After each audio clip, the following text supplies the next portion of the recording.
Olá pessoal, tudo bem? Aqui quem fala é o professor Carlos Campani e estamos aqui para mais uma videoaula da disciplina de Matemática Elementar e o assunto de hoje é funções raízes. Muito bem, vamos começar então definindo a função e o domínio da função raiz, né? Então a função raiz é aquela que é expressa na forma f de x igual a raiz enésima, índice n, de g de x, onde g de x é uma outra função qualquer. E o n, o índice da raiz, tem que ser um número inteiro maior ou igual a 2. Bom, para considerar o domínio da função, nós temos que pensar em dois casos. O primeiro caso é se o n, o índice da raiz, é ímpar, né? O domínio da função, então, é o próprio domínio da função g de x. Agora, se a raiz é par, se o n é par, bom, aí o domínio da função é um pouquinho mais complicado, tá?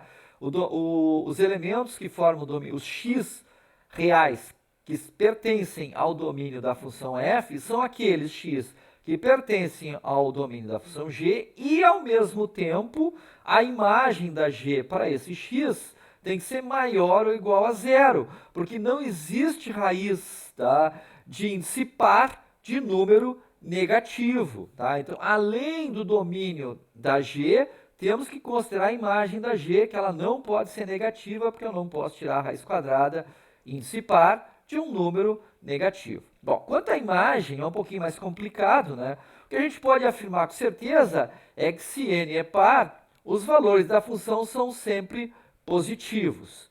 O resto depende da g, né, que não está definida aqui. Muito bem.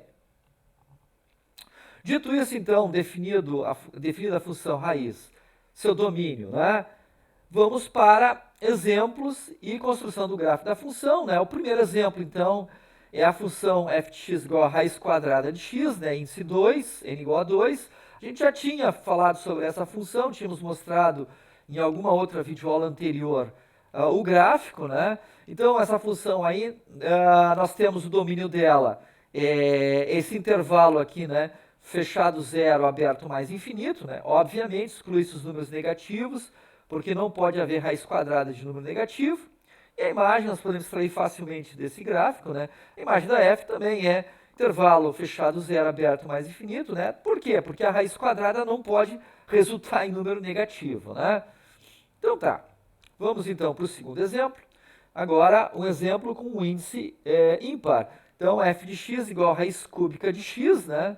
Então, nesse caso, o domínio da função é reais, né? E a imagem também é reais, ok? E aqui está o gráfico, né? O gráfico, então, tem essa aparência aqui, né? Ok? Então, veja que o domínio, então, reais, imagem reais, passa pela origem, pelo 0, 0, né? E tem essa curvatura característica em direção ao mais infinito e ao menos infinito. O terceiro exemplo é uma variação do primeiro, f de x igual a raiz quadrada de 2x mais 5. Então, aquela g de x já não é mais só x, não é a função identidade, mas é uma função do primeiro grau, 2x mais 5, né? Então, o domínio, né? O gráfico está aqui, e o domínio, então, da função, já vamos explicar por quê, é fechado menos 5 sobre 2 até mais infinito aberto, e a imagem, então, é a mesma do primeiro exemplo, fechado zero, aberto mais infinito, né? Excluindo, então, os negativos, né? Porque uma raiz quadrada não pode resultar num número negativo. Esse último exemplo, pessoal, ele apresenta, em relação ao primeiro exemplo, que era só a raiz quadrada de x, né, em que a g de x era a função identidade, apresenta, então, duas transformações. Né? Primeira é compressão em relação ao eixo x, a segunda é translação em relação ao eixo x para a esquerda, que é o que acontece aqui, né? Então, primeiro, há uma compressão, né? E a translação para cá. A translação não é mais 5. A gente já sabe que tem que resolver tem que solucionar aquela equação 2x mais 5 igual a zero. Isso me dá a proporção da translação. A translação é menos 5 sobre 2, ou menos 2,5, que é esse ponto aqui, né? Então, lá no primeiro exemplo, esse ponto aqui estava na origem, ele translada para a esquerda 5 sobre 2, ou 2,5 unidades. Ok, pessoal? Muito bem. Com relação ao crescimento da função, como ela se comporta nos extremos do eixo x, como ela cresce, né? Bom, então essa análise do crescimento, né? O que a gente pode observar aqui nos gráficos que a gente está mostrando, né? É que quanto menor o valor do índice n da raiz, mais rápido a função cresce em direção ao infinito. Para mais infinito em direção a mais infinito, para menos infinito em direção a menos infinito. Isso pode ser visto aqui, né? O gráfico que cresce mais rápido aqui em direção a mais infinito e aqui em direção a menos infinito, né? Por isso que ele está acima aqui, né? E abaixo dos outros gráficos aqui é o de cor vermelha, que é y igual a raiz cúbica de x. O azul, que é o mediano, né? Tanto para mais quanto para menos infinito, é y igual a raiz quinta de x.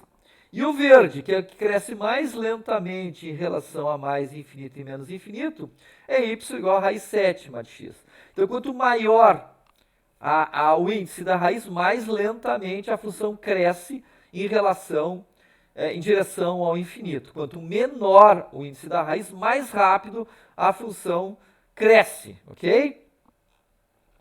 Muito bem, era uma aula curta, é isso aí, ok, pessoal? Então tá, um abraço, tchau!